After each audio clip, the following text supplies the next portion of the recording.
Mga 3 hours to. 3 hours to. Kwento ko lahat. Nakakaiyak pa yung kalahati niyan. Oo. Sa gitna. Iba. Kwento ko yung mga... Galit pa yung isa. Hindi, ganito.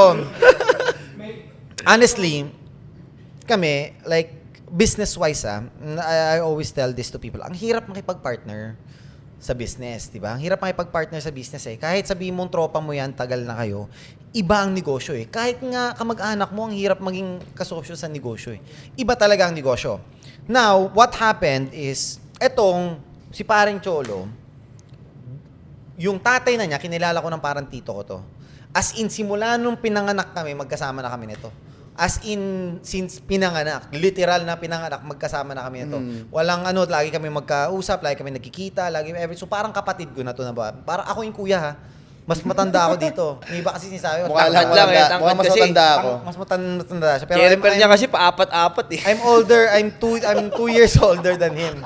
Ngayon, kada magkaroon ako ng business kasi, syempre, yung mga people that are closest to me, yun yung hinahatak ko. Na, oh, what do you think? Ito, mag-i-start ako ng concept. Ito naman si paring G, first year college pa lang kami, nagkakilala kami nito. No, first year college kami, syempre college ka pa lang eh. Parang high school ka pa lang yan. Actually, kasi wala pang K-12 yun eh. Wala so, pa. fourth year high school, nag-college na agad kami. Nagkakilala kami, same kami ng klase. FEU Makati to. So, nag-click agad kami when it comes to business.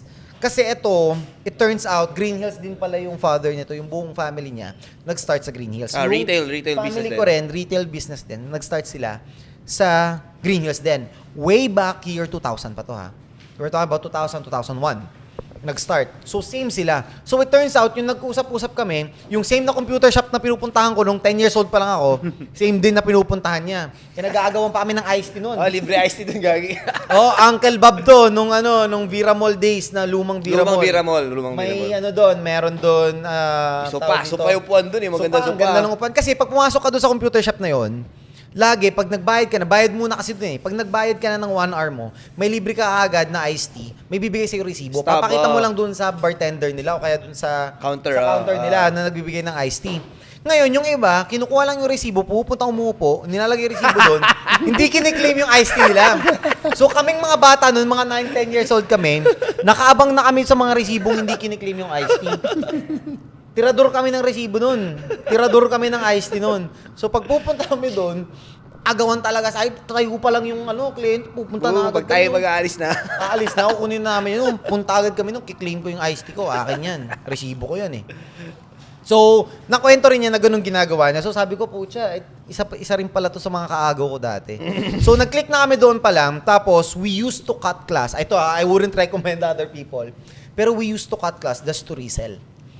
May iPhone na, iPhone days, flip, iPhone 4S. Blackberry, 8520, Blackberry. mga ganun. Oo. Binibenta Blackberry natin. days yun, ano? As in, cut kami ng class para kumita ng 500. 500, laki na nun. Ano ko lang, allowance ko nun, bro, 1,000 per week. Ako, 130 per day, gagi, paano bubuhay? O, ganun rin yun. Pag pinag-times mo, tanga. 1,000 per week, 130 per day. Pareho lang yun eh. Okay. Dinivide mo lang eh. Eto, ayun. So, nag-graduate kami sa college. Nung nag-graduate kami, nagkanya-kanyang venture kami. Saan ka nag- Real estate. Real estate siya sa Alveo. Sales, yeah. Yeah, sales siya sa Alveo.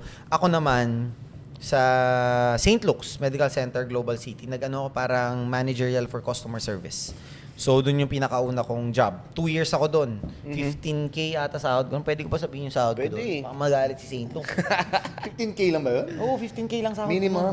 Minimum, managerial position HR ka, yun, di ba? Hindi. Ano HR? Patient experience officer. Naalala ko pa yun, sabi niya, gustong-gusto niya interview ng mga nurse. Hindi. OJT ko noon. OJT ko sa HR. Nag-i-interview kami ng mga nurse. Mga nurse. Siyempre, hindi mo Gets maiwasan. Nurse, puro babae, lalaki ka eh. So, anong gusto mong maging sa buhay?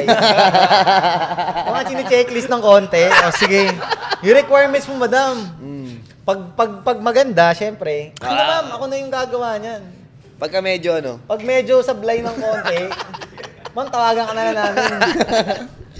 Lalabas. No, joke lang naman. Siyempre, wala naman ganun. Very professional. So, doon ako nahulma. when it comes to managerial, when it comes to how to handle business, and how each department work with each other and complement each other to create a system. Doon talaga ako nahulma, doon sa St. Luke's days ko. Tapos ayun, after noon, ayun na. Baka may next question pa. Nagkakilala lang tayo, saan? Tapos naging sa trabaho na, di ba? Ganun ako eh. May ADHD ako, pero...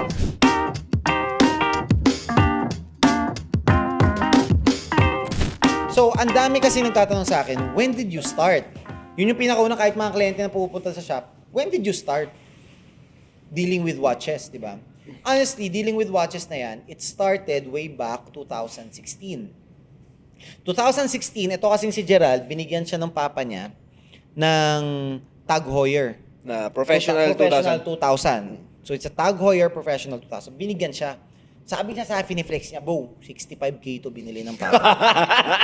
Mayabang din eh. Oo, mayabang ka eh. Bro, sabi niya sa akin, Hybe, 65K to. Binili ng papa ko to. Tapos ito, binigay niya na sa akin. Parang pinaano na. Ako wala eh. Tatay ko, sobrang kuripot ng tatay ko. Kahit na he's well off in life, hindi talaga bumibili yun. Yung pinaka mga, hindi mo siguro makikita yun na may suot na more than 1,000 pesos. Ganun siya kakuripot, ganun siya kaano. Talagang straight. Ang flex ni business lang. papa mo lagi, puta, kung gaano niya kamura na bili. Oo, ganun ang flex na papatigyan mo to. Damit na to. 200 lang to.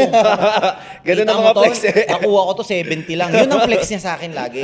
Kaya doon ako nagkaroon. Actually, very yung transition ko from being kuripot to being a little generous na ngayon. Siyempre, kasi luxury watches, tapos ang kuripot mo.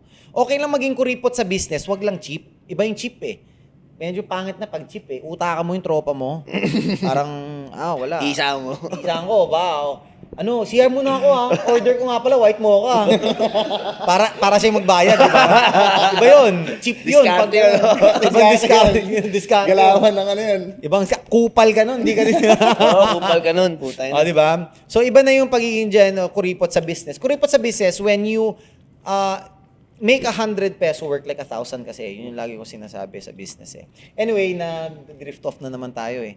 Yung question is, bakit nga nagano? So nag-start kami, yun nga sa 2,000, professional 2,000 na Tag Heuer. Pineflex niya sa akin, 65,000 daw, 65,000. Sige, sabi ko, bibili din ako niyan. Search ako ngayon sa internet. May nabilan ako. Honestly, nakalimutan ko na kung sino. I think Marketplace or OLX ko pa siya na... 17 mo ata nabili. Hindi, mas mura. Parang 13 lang. Tapos piniplex ko sa'yo 60K, no? Kay Franz Mario nabili yun eh. Hindi. SRP kasi yung sa akin. Oo, SRP kasi. Ngayon ako, secondary, naghanap ako ng same exact watch niya. Sabi ko, para terno tayo, para couple watch tayo. Sige na nga, bili ka nga rin. So, bumili ako. 13,000 yun. Ganun. Binili ko. Nagtitrade na ako ng mga sapatos nun. Doon talaga ako nag-start ever since. Sneakers. Trading ng sapatos, sneaker game. Pipila-pila pa yan sa ano, sa mga... Pipila pa talaga ako. Camp out day. Oo. Mga ganon. Anyway, nung nabili ko na yun, dun na ako nagkaroon ng interest about sa watches. So, nag-search ako. Search more. Mga Rolex nga. Rolexes nun, mga Submariner, 180,000, 200,000, 220. Mahal, baliw lang bibili nito, sabi ko. Baliw. Bibili 220. Ito meron, no? Meron sakto, Steinhardt ang name. Steinhardt ang name nung watch. German na brand? German brand siya, na Swiss ETA movement siya eh. So, ETA movement is ETA Swiss made pa rin siya yung movement. So, binibili lang nila yung movement, nilalagay dun sa watch nila. Na same sa Rolex. Homage. Talagang homage ni Rolex na may ano siya, may yung bezel same, yung crown same, everything is almost the same except dun sa brand. Imbes na Rolex, Steinhardt. So, sabi ko, Iba ba yung Philips State? 25. Hindi, iba pa yun. Ba yun? So, nung nag-research na ako about doon, sabi ko, this could be a great alternative for those people who cannot afford or dun sa mga hindi baliw. Sabi ko, baliw yung mga bumibili na Rolex eh. So, ayun. Bumili ako once. Galing pang Germany. Bili ako sa Germany. Dumating after 7 days. Pucha, pwede palang bumili. Pumasok ba? Kahit di na. Pumasok ba? Kahit di na. Magkano tubo mo doon? Yung abang 5K per per watch. 5K per watt. 5K per watt.